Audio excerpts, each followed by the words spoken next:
Welcome to this short MedChem MC Pairs training video. In this video, we're going to describe the goal selection area of RuleDesign. The assumption being that you've already been introduced to the methodology behind RuleDesign, you've inputted your problem molecule, and you're now ready to define the specific goal for improvement.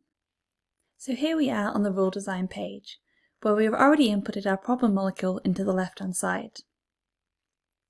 To define the goal, we must input a property and the direction of travel required to improve it in the top right-hand corner of the RuleDesign page. By default, we already have increased solubility as our goal.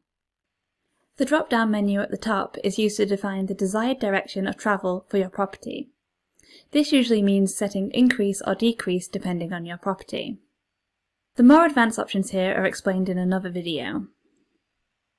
If you wish to change the property from the default solubility setting, click the blue Select button and a lightbox will appear showing the goal tree.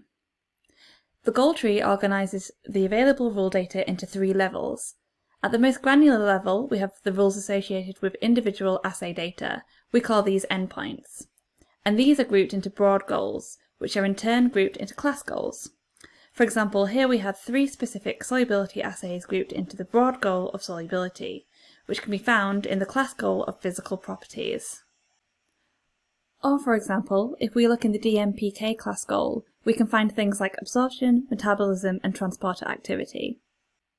And in, for example, metabolism, we have the rules from various hepatocyte or microsomal assays from different species. The specific endpoint names contain the information needed to define the assay. For example, here we can see a dog hepatocyte clearance assay with an associated 822 rules. If you're using MedChem's central database of rules, you'll also notice Chembl identifiers, where we've generated rules from Chembl assay datasets. We can choose to select only this endpoint, or we can select the broad goal of metabolism to find the chemical transformations predicted to improve any of the individual metabolism endpoints. We can only pick one broad goal at a time, so we need to deselect solubility before reselecting our desired goal. If you know the name of your desired endpoint, you can also search for it by typing into the box at the top.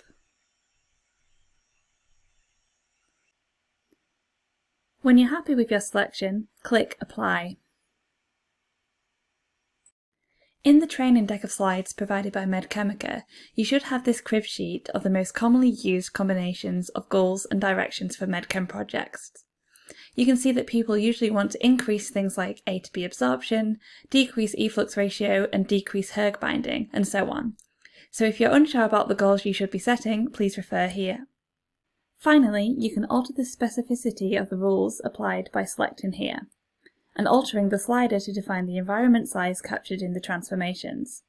This defines how many atoms from the point of change the transformation is described with, so a highly specific rule would include an environment size of 3 to 4 atoms, and more general rules are found with an environment size of 1 or 2 atoms. So that's an overview of setting the parameters to define the goal of your RuleDesign run. If you require further support, please contact support@medchemica.com.